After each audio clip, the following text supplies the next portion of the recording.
Sa taon na to, nakilala ko ang pinakamahina at pinakamatatag kong bersyon.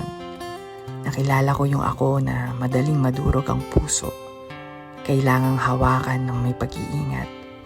Kailangang isilid sa lalagyan na may sapin at bulak. Sapagkat marami na rin ako ang lamat.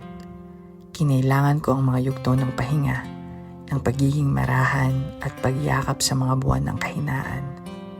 Natagpuan ko rin ang pinakamatatag na ako. Yung ako na hindi napasuko ng maraming pagkabigo.